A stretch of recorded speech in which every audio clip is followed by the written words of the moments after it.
Welcome to the Orvis Fly Fishing Guide podcast with Tom Rosenbauer, bringing you tips, tricks, and techniques to help you get the most from your time on the water.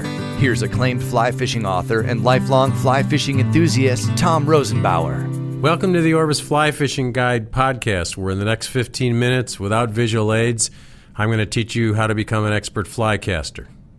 Not really. But this is in response to a listener request who wanted some tips on fly casting, and it's what all of us need.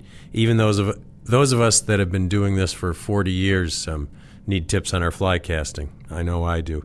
Some of us pick it up more easily than others, and take heart that it just takes some people longer to pick up than others. I remember back in the late 1970s when I was an instructor in the Orvis fly fishing schools, and we had the great Fran Tarkenton here taking the school. And one of the things I remember about him, other than the fact that he was a wonderfully warm and humble human being, was that he had never picked up a fly rod before, and he watched us demonstrate for a couple minutes, and when we gave the students fly rods, he picked up the rod and made a beautiful fly cast across the pond. Unfortunately, most of us don't have the hand-eye coordination or the diligence of a Fran Tarkenton, so we're going to have to take things a little bit slower. I can't teach you how to fly cast here, and I'm assuming that you've at least had a fly rod in your hand and done some practicing, had a few lessons, and so on, but you've got some problems with your fly casting, don't we all? And here are some tips to hopefully help you get started in polishing your casting a little bit more. There are three basic things to remember when you're learning how to fly cast. Practice, practice, and practice. That's the most important thing. The more you do it, the better you're going to get. Most really good fly casters practice every day for 2 hours a day, every single day. You're not going to be able to do that, so you want to get the most out of your practice lessons. But definitely practice before you go on a big fishing trip. Don't arrive in a drift boat in Wyoming or find yourself standing in a flats boat in the Bahamas realizing that you haven't picked up a fly rod in a year and you're pretty rusty, because you're gonna waste your time and your hard-earned money that you paid for that trip. So here's a few things to help you with your fly casting. Remember that the line goes where the tip of the rod directs it. The tip of the rod, that's what bends, and that's what directs the line. Whether you're making a back cast or a forward cast, don't look at the handle. Don't look at where your hand is. Actually look at the tip of the rod. It's perfectly all right to turn around and watch the tip of the rod and watch your back cast to make sure that that back cast is staying nice and high and parallel to the ground. Keep your eye on the tip and what the fly line does. Work on your accuracy at 30 to 40 feet. Most fish are caught between 30 to 40 feet. Even things like bonefish and striped bass and saltwater and tarpon, most of them are caught between 30 and 40 feet. There is a rare occasion when you do have to cast further than that, but if you're accurate at 30 to 40 feet, you're going to catch 90% of the fish that you want to catch, providing you have the right fly. Worry about that, then worry about things like handling line, shooting line, false casting, and double haul. I mean, even if you don't know how to strip line or how to shoot line, stand in the backyard or stand in a local pond and pick a spot on the water that's 30 to 40 feet away, and just try to hit it again and again and again, or change spots and try to hit that spot. It's going to help you a lot. Another tip, try not to false cast more than 3 times in a row if you can help it. False casting is when you wave the rod back and forth to dry the fly or to get more line out or to just check your accuracy. The longer that line is moving through the air, the greater the chance you're going to screw up. It doesn't do you any good to have your fly in the air. It spooks fish, and just a chance that the wind is going to blow your fly line the wrong way. So 3 at the most 4 false casts is about all you ever need. Another tip, you want to start a fly cast and end a fly cast with the rod low, about waist level, pointed straight out over the water, parallel to the ground. If you do this, your casting is going to be a lot more relaxed, and you're going to start and end in the right place, and you're going to bend the rod properly on a cast. Don't forget that the fly rod needs to work. It needs to develop some spring, some energy to drive that line 40 feet in front of you. Think of a fly rod as pulling the line back and forth rather than pushing it. You can't take a piece of rope that's 40 feet out in front of you and push it very far. You can pull that rope and control it very well, but you can't push it and control it. So particularly when you come forward on your fly cast, don't push that rod. Don't reach way out and extend your arm.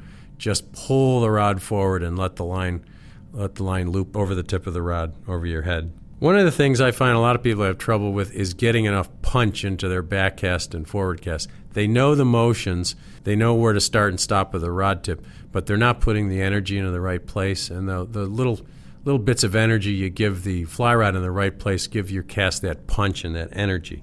And there are lots of ways to think about this. Some people talk about the speed up and stop of a back cast and a forward cast. So you accelerate to a dead stop, which is a difficult motion to do, but you pick up the rod and you start to move faster, and then you stop. And then you wait for the line to straighten on your back cast, and you do the same thing where you start to accelerate and then accelerate quickly to a dead stop in front of you. A couple visualizations that might help you with this. One is to imagine you got a little marshmallow on the end of your rod, and when you start your cast, what you want to do is take that marshmallow and you want to leave it on the tip of the rod until it's over your shoulder, but then you want that marshmallow to go up into the air just past your shoulder behind you. So you've got to kind of start slowly so that the marshmallow doesn't come off the tip of your rod, and then you're going to flick it back over the top of your head straight behind you. And then on the forward cast, you're going to start again with the rod at, just past the vertical, 1 or 2 o'clock, and you're going to accelerate to a dead stop and flick that marshmallow out in front of you. That's going to help you get that motion.